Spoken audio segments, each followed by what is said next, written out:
Yo, what's good? Yeah. I think with mental health, a lot of times too, it's about the lack of diagnosis, right? So we even know with kids that have ADHD, like, no, he just need to sit his ass down. If I slap him, you need to listen. No, it's a real diagnosis. It's a real it's a real issue. And so it's whether or not people want to accept these diagnoses and get the right help that they need to treat it, Right. right? Now, And instead of saying, to Sean's point, we all had one uncle that either sat in the room in the back room and drank soda and smoked cigarettes, and we just didn't bother him. But we never really talked about what was his real diagnosis, what's going on with him, yeah, what's right? on? So it's you have to overcome the fear of being diagnosed or labeled with whatever it may be that you're suffering with. Mm-hmm. If you're bipolar, if you are dealing with depression, that's okay. But I think the fear of being labeled prohibits people from getting the help. And if you're not being helped, it's easy for you to fall into suicide or whatever. It's easy to fall into that. So I think overcoming the fear of being labeled and getting the treatment that you need for whatever that looks like. If you're bipolar, then cool. I mean, there's Right. plenty of successful people that have bipolar disorder or whatever other disorders that are out there. But if they're go untreated, it could end badly. And we have to do a better job of destigmatizing being Yeah, bipolar or absolutely. thinking bipolar is cool, right? Because we didn't grow up like that. We weren't we don't have that learned behavior to say Uncle Charlie in the corner is bipolar. You just let him chill, right? But if Or we using called him those things bipolar, as we would say he's crazy, right? Because that's how we grew up. Yeah. So we have to do better at destigmatizing those words, those labels, those determinations, even on children or older adults or whoever it is. We have to do better at that. A lot of times, like you to your point, Slim, that label, it points a negative light on you, so you don't want to try to go get help if you feel like something's wrong. You Okay, feel like hold on, something's off. Georgie. B, Yeah. what you So think? There's 2 points I want to hit on. Okay. What Slim was saying in terms of the diagnosis, if I'm pronouncing that word correctly, probably not. But anyway, I have noticed in the Black community, we will tend to sit back and say, "Oh, how do you know you have that?" Or the doctor said you have it, but how do you know you have it? Because Slim actually used an example, ADHD. I have ADHD, and my friends found out that I had it. They said, "Well, how do you know you have it?" I said, "Well, the doctor said I have it." They said, "Oh, well, how does the doctor know you have it?"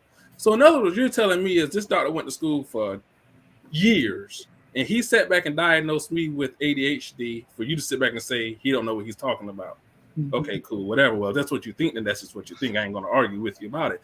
Nonetheless, it is what it is. Another point I wanted to hit on is I noticed that therapy can be very helpful in the Black community if a person seeks it. I go to therapy because I have issues stemming from way back when I was born. I have issues, and I will tell a person, I'm not normal, so I need therapy in my life. And I've noticed that it's helped me in lots of ways. While all of my relationships haven't worked out, why I struggle with the women issues that I struggle with the birth and the death of my mother. I have struggled with all of that. Black and white, I see things in a gray area. I don't see them in a gray area, not as much anymore. But sitting down with that clinician and putting everything in the perspective is help.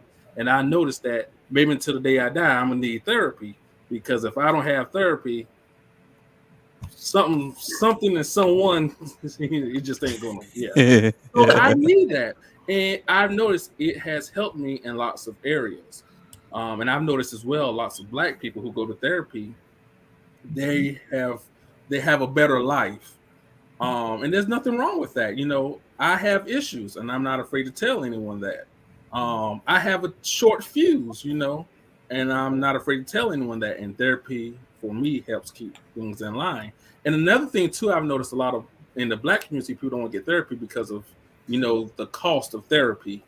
But there are free services that you can go to. I will admit you have to look into those services a little hard, but if you get a case manager, whatever, they can help you with that. But there are free services available out there. And I can say I do live a somewhat better life because of therapy. Question B, and then Isha, you could jump right in. I just want to ask him a question. So, 12.8% of black children are more likely to be diagnosed with ADHD. So when people are asking you that, are they being facetious? Or, when they were asking you, Oh maybe yeah. they're being facetious, but shouldn't we be asking those questions if our kids are in school systems and they're a little bit more rambunctious because we're more athletic, we got more testosterone, we got more melanin, we got more gifts from God? Right. Oh yeah, Mm. absolutely. Absolutely. The key component to it is though ADHD. A lot of people get caught up on the hyperactivity part. Right. Yeah. That is just one component of it. Mm-hmm. There's more to it than just hyperactivity.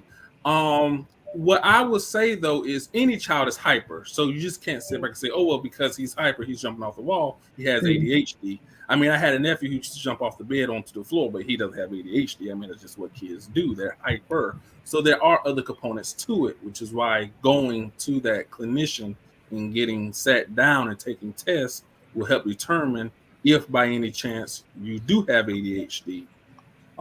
So yes, absolutely. Ask those questions. Ask those questions. And Mm. ask the doctor, question the doctor. There's nothing wrong with that. Just my thing is when a doctor says you have it and then you sit back saying I ain't got it, he has no fight in it. So him telling you that he had that you have it, you're telling the doctor you don't have it. This man went to school for 10, 20 years. You gonna sit back and tell the doctor, man, motherfucker, now Well, Isha,